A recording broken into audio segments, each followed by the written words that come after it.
Tapi cuma penyampaiannya hanya sepotong selesai, sepotong selesai, sepotong selesai, sepotong selesai, tapi nggak ada urutannya lagi. Udah, sesi lain diganti lagi. Pertemuan yang berikutnya mesti akan nggak mengikuti pertemuan yang lalu. Sedangkan kita sendiri sebagai seorang muslim, kita dituntut untuk berdakwah. Siapapun juga, itu hukumnya wajib. Karena agama itu adalah nasihat.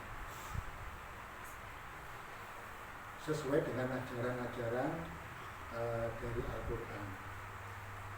Jadi kita nggak bisa, Al-Quran tidak bisa kita hanya kita baca, kita pelajari dengan ilmu-ilmu itu. Misalnya belajar tajwid, belajar untuk makrotnya, berarti bacaannya. Tidak seperti itu juga. Itu juga nggak apa-apa. Tapi yang penting pokoknya itu adalah ajaran-ajaran yang ada di dalam Al-Quran. Itu intinya. Karena dengan ajaran-ajaran itu kita bisa memahami apa sih kitab ini diturunkan kepada Rasulullah supaya berbagi yang namanya akhlak. Kita pelajari ajaran-ajaran itu. Jangan sampai kita mempelajari sesuatu, kita meninggalkan pada pokok. Akhirnya yang terjadi apa? Jahil. Kita nggak mau kita mati dalam keadaan jahil. Jahil mukarab. Jangan sampai naudzubillah min dzalik.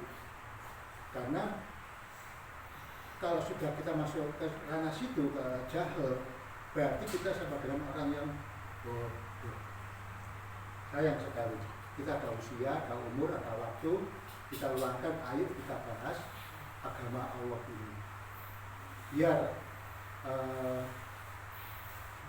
buat bekal kita sendiri, terutama pada generasi penerus kita. Semua, saya juga, jenengan semuanya ini, pernahkah orang tua kita itu mengajari kita tentang agama? Poin satu. Kedua, pernahkah orang tua kita mengajari syahadat? Pernah? Saya kira lah. Kita alhamdulillah ditakdirkan Allah Subhanahu wa taala untuk beragama Islam. Kita lahir sudah Islam. Cuman mungkin orang tua kita lagi sibuk atau apa karena jadi istilahnya jadi gini, Islam karena keturunan. Tapi kita nggak ada yang namanya pelajaran agama dari orang tua, nggak ada tarbiyah dari orang tua. Nah, kalau kita lepas daripada itu, kita sendiri nanti akan jadi rugi. Walaupun Pak Salman misalnya tadi malam pernah cerita tentang masalah wasiat, wakaf, waris, itu memang perlu kita ketahui. Bukan kita menghindar, diketahui. Kalau dipahami berarti ada ilmu yang khusus. Setidak-tidaknya kita mengetahui. Jadi samakah orang yang mengetahui dengan orang yang tidak mengetahui? Al-Quran mengatakan demikian. Enggak sama, nilainya sudah beda, derajatnya pun juga beda. Itu yang kita perlu menggali lebih dalam lagi tentang thalibul ilm, terutama ilmu-ilmu yang sekiranya bisa mengantarkan kita, keluarga kita ke jannahnya. Itulah dikatakan orang yang sukses. Bukan orang sukses yang di dunia, bukan seperti itu. Sukses itu adalah saya pribadi, jenengan secara pribadi bisa mengantarkan anak istri ke jannahnya, bahkan bisa memberi syafaat kepada rekan-rekannya. Kita nggak tahu, walau alam bisa di antara kita semua ini siapa tahu memberi syafaat kepada teman-temannya. Itulah manfaat daripada belajar ilmu agama.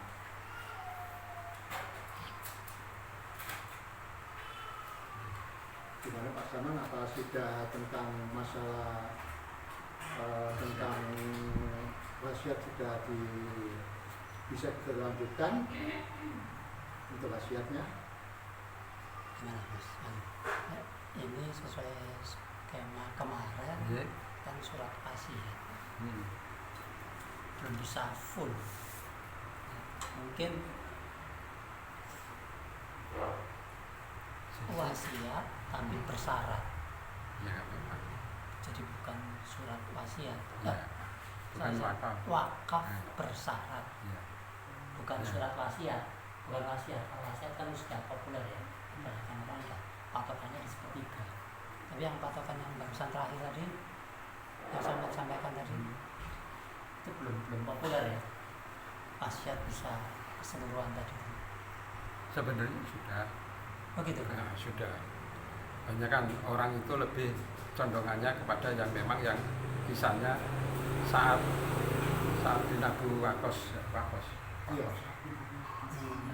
Lebih kecondongannya banyak mengikuti itu sepertiganya gitu.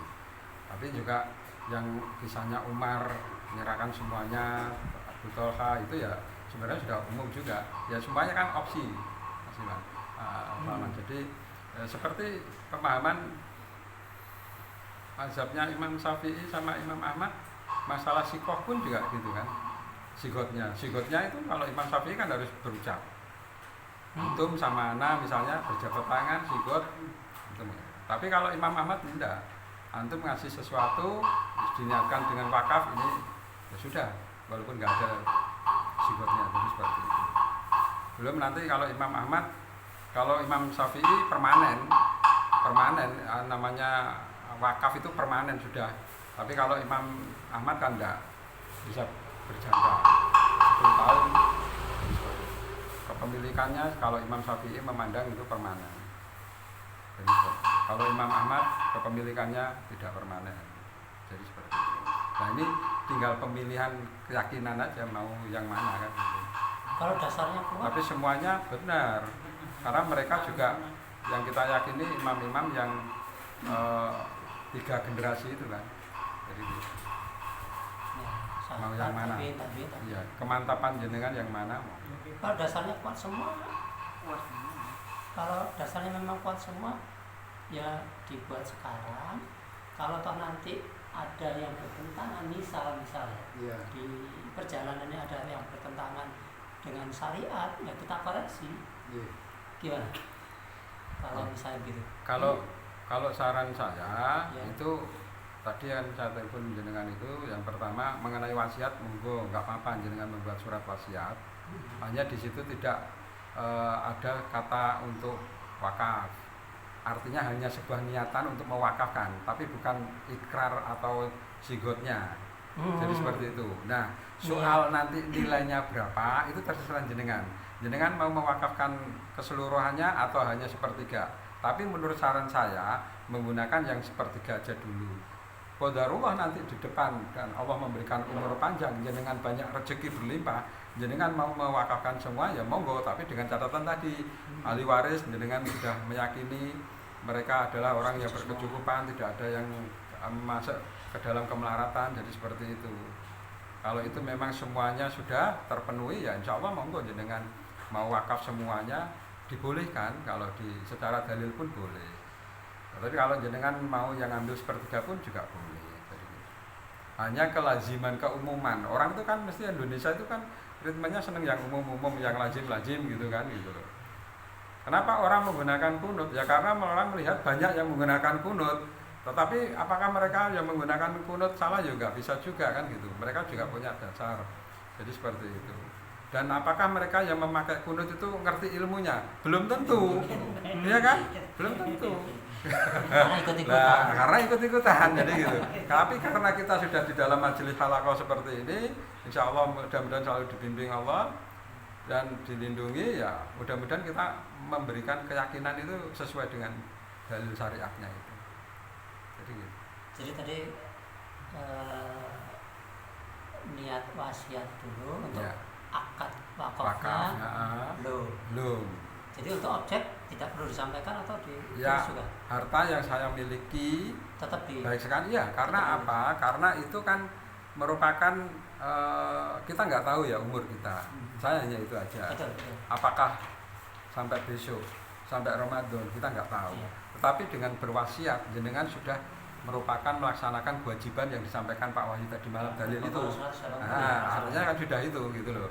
Nah, tinggal jenengan menyebutkan di situ. Kalau saya untuk paling aman, saya nggak tahu secara internal keluarga panjenengan. Ya asumsi pemahaman saya yang saya lihat dohir jenengan ya sepertiga aja, yang sesuai nasnya juga, jadi gitu. Jadi dari harta yang saya miliki akan saya wakafkan sepertiga, jadi gitu. Itu disebutkan gitu aja. Tapi untuk nanti nadirnya ya nanti kita menunggu, tinggal duluan apakah semuanya terpenuhi cita-cita jenengan ini sampai dengan usia atau enggak. Tetapi secara wasiat jenengan sudah tidak menyalahi, jadi gitu. Itu aman. Karena kalau jenengan mau membuat wasiat sekaligus wakaf kan objeknya belum ada, belum pasti. Artinya belum pasti. Masih kan? proses dijual. Iya, proses dijual. Iya. Sedangkan sigotnya itu kan harus ada menyebutkan objeknya. Objeknya, iya. Berapa nilainya, berapa jumlahnya. Iya, Terus lokasi. nanti peruntukannya. Detailnya. Ya. Kalau nadir kan banyak ya. Bisa lembaga, bisa perorangan, tinggal pilih. Iya. Saran saya itu dibuat wasiat, tetapi tidak ada untuk sigot ataupun ikrar wakafnya. Tetapi wasiat ini adalah wasiat yang menyebut bahwa ada niatan jenengan untuk mewakafkan harta kekayaan jenengan senilai sepertiga dari harta. Paling aman sepertiga aja dulu. Karena kita nggak tahu ke depan apakah rumah itu nanti bisa terjual. Nanti ada ujian, cobaan. Biasanya kalau sudah kita mau bertransaksi dengan Allah itu mesti ujian, cobaan, godaan itu banyak itu. Pengalaman yang saya lihat seperti itu. Kasih dosa wis. Iya, nggak dari anak, nggak dari istri, nggak dari keluarga gitu. Ojo, ini kan kita butuh ini, kita butuh ini ya. Pasti seperti itu. Nah, karena niatnya harus bulat. ya, makanya harus benar-benar kuat lah. Insya Allah itu. Azam. Azam. Nah, baca syariahnya azam. Gitu. Tapi Ya, ya, ya. Ya. Ya. Jadi gitu ya. Gitu. Aman. Redaksinya- Mungkin nanti jenengan redaksinya ya sama. nanti saya bantu untuk revisi lagi redaksinya itu. Monggo sambil dicambi. Jadi gitu Ya. untuk Ya. hajatnya Pak Salman ya. Ya. Pak Wahyu, jazakallah khairan masukannya tadi malam untuk ilmu-ilmu fikihnya. Ya. Biar kita nggak salah langkah dan apa yang menjadi niatan jenengan itu ada keberkahannya nanti gitu loh. Ya. Jadi seperti itu. Oh, yuk. Ini permisi mau ke toilet mau Monggo. Oh, iya. Oh, air langsung kecil. nih. Ah.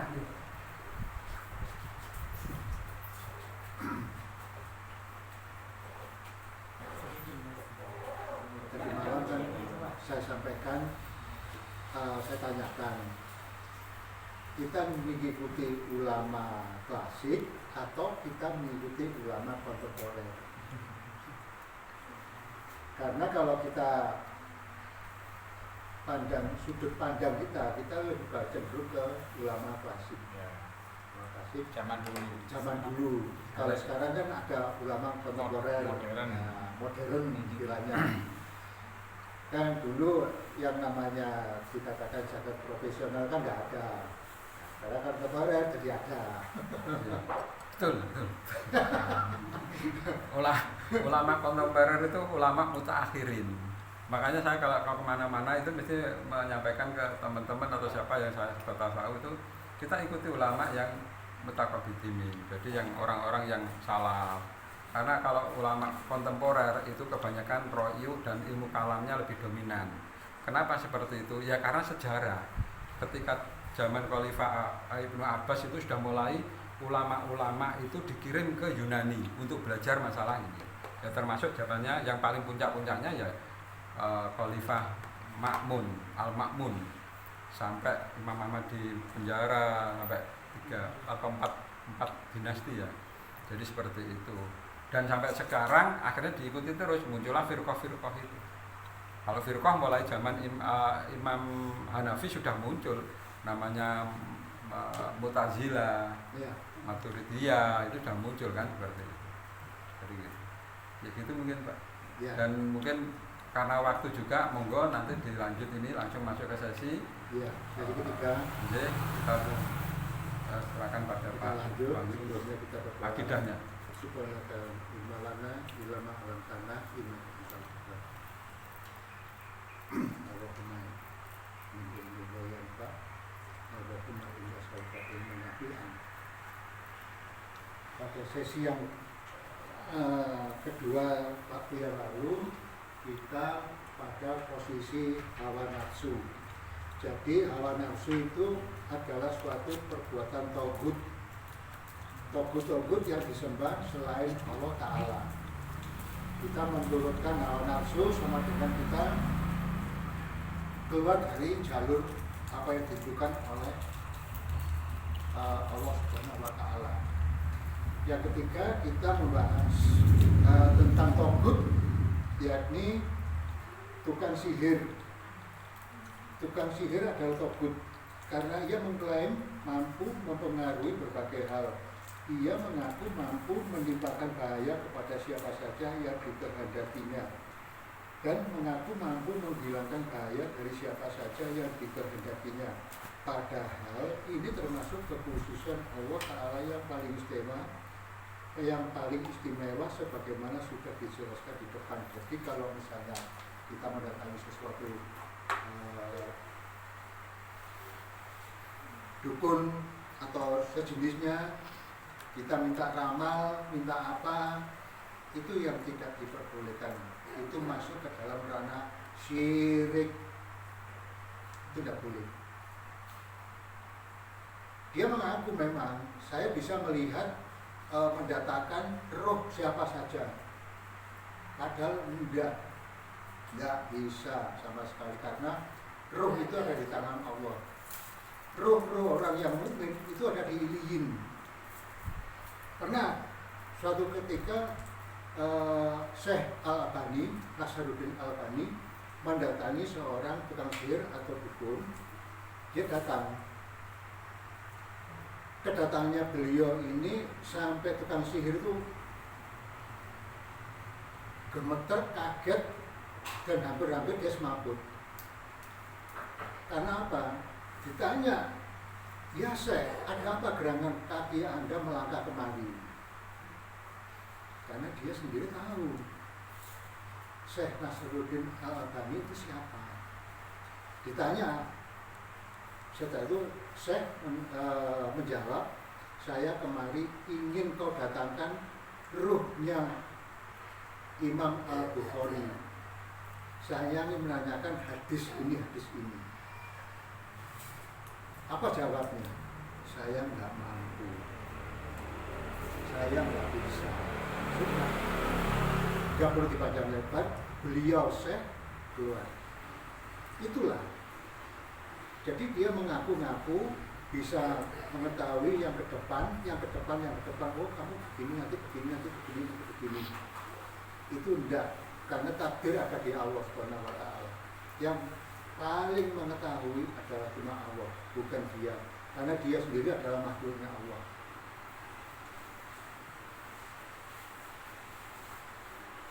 Namun demikian banyak orang-orang karena kebodohan mereka dengan tauhid dan hak Allah atas mereka yang menyembah para tukang sihir dari sisi mengakui kemampuan mereka dalam hal mempengaruhi segala sesuatu, baik dalam hal mendatangkan manfaat kepadanya maupun menimpakan bahaya kepadanya. Contoh, mampu mengobati ini, mampu ini dia.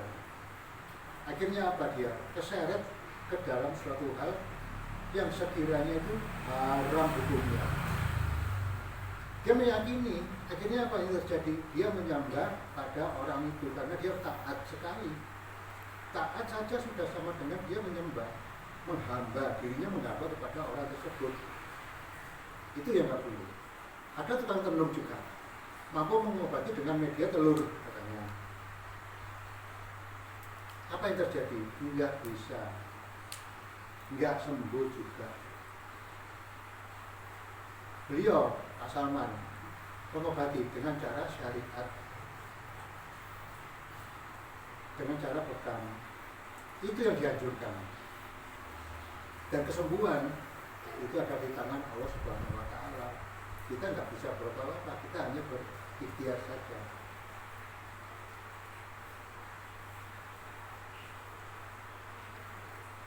Mengenai statusnya sebagai orang kafir itu berdasarkan firman Allah Ta'ala. Ini ya tulisnya. Tadi kemarin itu tadi mulanya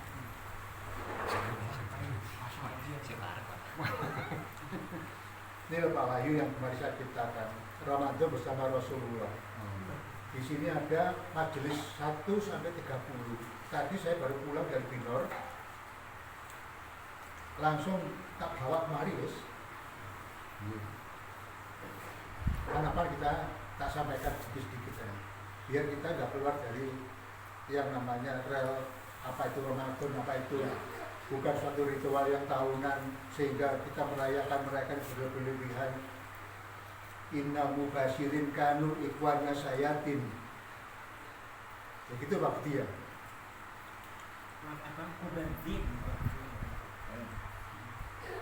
Inna mubasyirin kanu ikhwana sayatin.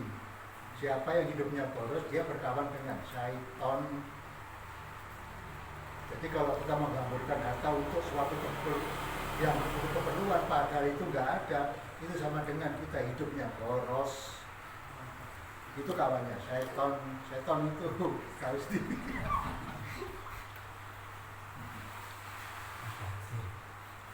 tanah yang kosong, rumah kosong, banjir. Banjir. Orang yang butuh banyak. Berarti kawannya setan ini. Bener nggak ya? Bulannya Pak Nizar itu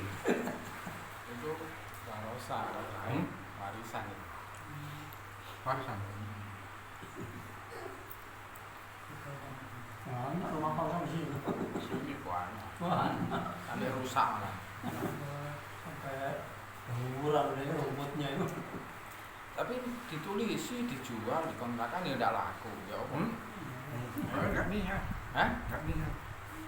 Ditulisi. Enggak azam itu loh, enggak azam itu. Enggak azam. Coba letak murah, wah. Ojo murah, sok mau warisan kakake gak setuju. Ojo kae sampean. Padahal dia enggak melok tuku. Gak melok tuku muni emak. Cuman Ini menikmati ada aja. kasus nyata ya. Di Dewan Daru sama di Dabis 26 kalau Dewan Daru ada 2 rumah nganggur. Orang tuanya baru meninggal, anaknya teman terapis juga.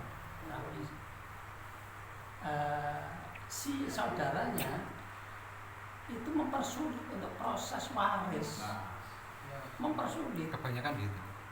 Si kakaknya, Eman-eman itu mang ya. iya kakaknya itu berambisi, terus tak lakon lain.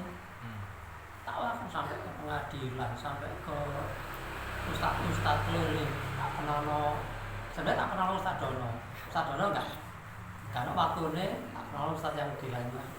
Terus keliling ya, sampai ke MUI sudah minta tolong daripada nganggur gitu. Sampai sekarang. Karena saudaranya. Perlu didakwai. Ya, betul. Ya, Pak. Belajar ya. Dulure yang perlu didakwai. Ya, biru ya. Kalau nggak bisa diajarnya di Wikinya. Itu di Pulau Ijen kan ada itu. Apa itu? Yang rumah waris juga enggak punyanya pejabat gitar bupati loh. Banyak. Itu loh. Banyak. Yang flyover lurus ke Iya. jenengan itu kan. Meruncingnya ini dalilnya di surat Al-Baqarah 102. Saya bacakan artinya saja. Kita menyimak waktu. Yang artinya, dan mereka mengikuti apa yang dibaca oleh syaitan-syaitan pada masa kerajaan Sulaiman. Dan mereka mengatakan bahwa Sulaiman itu mengerjakan sihir, padahal Sulaiman tidak kafir. Hanya syaitan-syaitan itulah yang kafir. Mereka mengajarkan sihir kepada manusia, dan apa yang diturunkan kepada 2 orang malaikat di negeri Babil, yaitu Harut dan Marut. sedang keduanya tidak mengajarkan sesuatu kepada seorang pun sebelum mengatakan sesungguhnya kami hanya cobaan bagimu, sebab itu janganlah kamu kafir. Jadi hukumnya itu sama dengan kafir. Kalau kita mendatangi, kita minta ketua, minta apa, minta petunjuk atau apa, itu sama dengan kita itu melangkah kekafiran. Seperti kayak di setan itu kalau mencuri pendengaran dari langit itu dilempar sama malaikat. Ya, di surat apa itu? Al-Jin. Al-Mulk. Al-Mulk ada di Jin. Ya, dilempar. Orang mengatakan, oh meteor, padahal itu bukan, batu dari langit, batu neraka dilemparkan ke syaiton. Syaiton berusaha mencuri mendengar bocoran istilah ini dari langit. Nanti disampaikan kepada dukunnya, bukan sihirnya, disampaikan bahwa nanti begini-begini. Dan mereka akan membuat suatu raja yang rajanya itu tulisannya tulisan Arab semuanya, huruf-huruf, bahkan huruf-huruf Al-Quran tapi dibalik. Itu. Jadi kita waspada terhadap bisikan-bisikan seperti itu. Kita nggak tahu datangnya dari siapa, entah dari teman sendiri atau lingkungan atau apa. Yang kono loh, pintar, yang kono loh manu. Nah kita kemerungsung, hati nggak tenang, pikiran nggak bisa menyampai, pendengaran kita tertutup, bisikan masuk. Nah kita akan mengikuti langkah-langkah seperti itu. Itu kejadian itu banyak sekali. Nanti insya Allah pada pertemuan berikutnya akan tak sampaikan, karena ini menyangkut masalah penelitian saya yang ada di daerah Jawa Tengah, Cirebon, Bogor, terus di Solo, di Madiun, Magelang, terus di Ponorogo, Banyuwangi, Besuki. Itu saya meneliti. Jadilah satu kitab. Karena di situ itu saya melihat dengan teman-teman sendiri bahwa yang namanya khurafat itu terkait dengan seperti itu. Akhirnya ada penelitian di daerah, setiap daerah itu beda-beda, cuman intinya sama.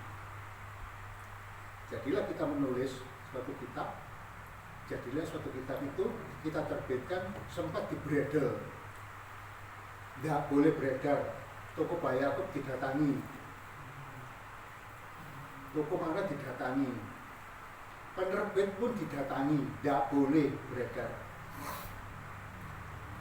Tapi qadar Allah, kurang waktu itu buku itu terbit juga akhirnya. Alhamdulillah. Dan banyak ya sampai sekarang. Tapi tidak tahu sekarang ini.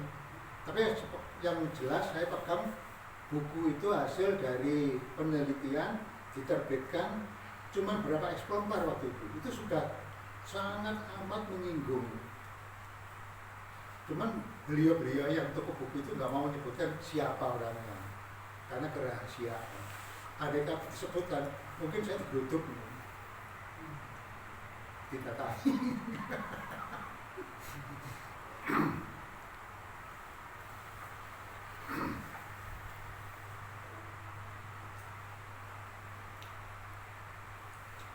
Imam Al-Qurtubi melanjutkan, Imam Malik berpendapat bahwa apabila ada seorang muslim melakukan sihir melalui suatu perkataan, maka ia kafir.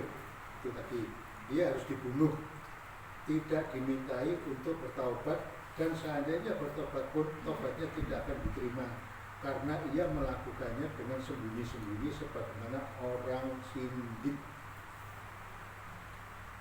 Rasik itu begitu. Dia keluar dari milah. Dia membuat acara-acara sendiri-sendiri. Dan karena Allah Ta'ala menamakan sihir sebagai suatu kekafiran dalam firman-Nya, sedang keduanya tidak mengajarkan sesuatu kepada seorang pun sebelum mengatakan sesungguhnya kami hanya cobaan bagimu, Sebab itu janganlah kamu kafir. Ini adalah pendapat Imam Ahmad bin Hanbal, Abu Saud, Ishaq, Syafi'i, dan Abu Hanifah. Contohnya berapa? Kata ayat ini. Jadi kalau dikatakan, makanya orang hukum santet pasti dia dibunuh kan, dilemparin, entah itu orang bener apa enggak tahu. Di media TV itu dilihat kan, orang wanita tua lagi diseret sana sini, dituduh tukang telur. Kita nggak tahu apa dia melakukan telur itu secara terang-terang atau tersembunyi, tapi dia yang dituduh. Hukumannya apa? Dibunuh. Tapi karena masa ya nggak bisa pemerintah kasih seperti itu, karena pemerintah nggak punya pengetahuan tentang hal-hal yang berkaitan dengan yang namanya tauhid, yang berkaitan dengan tauhid, yang menghijirkan menjadi orang syirik, menjadikan orang jadi musyrik, itu nggak pernah nyampe. Ada kata nyampe pun dia akan meninggalkan suatu instansi, dia lebih banyak ibadahnya daripada dia mengejar sesuatu yang di dunia itu yang hanya fana. Itu pasti itu.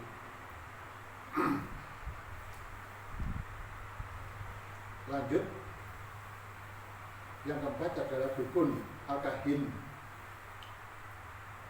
Dukun mengklaim mengetahui hal-hal yang gaib dan apa yang akan terjadi, padahal ini termasuk orang yang paling istimewa dari kekhususan Allah Ta'ala, di mana yang mengetahui hal-hal yang gaib hanyalah Allah Ta'ala semata.